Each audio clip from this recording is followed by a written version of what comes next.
All right, so today we are going to be looking at completing the square. All right, I have written the steps out to the right of the screen, and each step is in a different color. So that's the color I'm going to use when I'm doing that step. So a quadratic equation is x squared plus bx plus c. When completing the square, we want to transform the equation into one that can be solved by taking the square root. So basically, we want to make it a perfect square trinomial. So step number one says isolate the variable terms. So we have two variable terms, which is x squared and 10x. So we want to isolate the variable terms, meaning get those by itself. So we are going to move the 6 and add it to both sides. 6 is the only thing that does not have a variable term. So 6, negative 6 minus 6 is 0, and 0 plus 6 is 6. So I'm going to rewrite x squared plus 10x equals 6. Okay. Now, step number two, it says transform the left side into a perfect square trinomial by dividing the coefficient of x. So if you look at the coefficient of x, not x squared, but the coefficient of x, which is 10, we're going to divide the coefficient of x by 2. All right. When we divide the coefficient of x by 2, we are going to get 5 because 10 divided by 2 is 5, right? So I'm going to do side notes over here. So 10 divided by 2 equals 5. And then we are going to square the result. So the result is 5. We're going to say 5 squared equals 25. Once we get that, we are now going to take that 25 and add it to both sides. All right.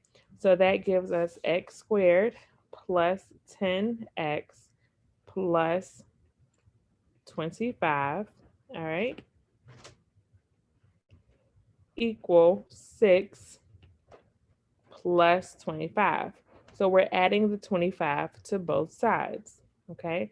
We are going to keep our original x squared and 10x and just bring those down and add 25 to both sides. Once we add 25 to both sides, we end up getting x squared plus 10x plus 25 equal 31 because 6 plus 25 is 31. All right.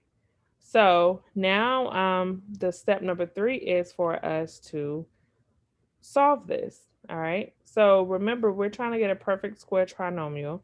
So, which we did because 5 squared is 25 and 5 times 2 is 10.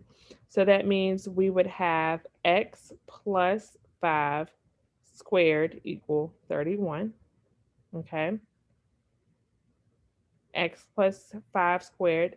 And that's because the factored form would be x plus 5 times x plus 5, right? That's a perfect square. And we're going to solve for this. So remember, in order to get the variable by itself, we have to find the square root of x plus 5, which is going to be x plus 5 squared, which would be x plus 5 equal the square root of 31. Okay. And then we're going to subtract 5 on both sides.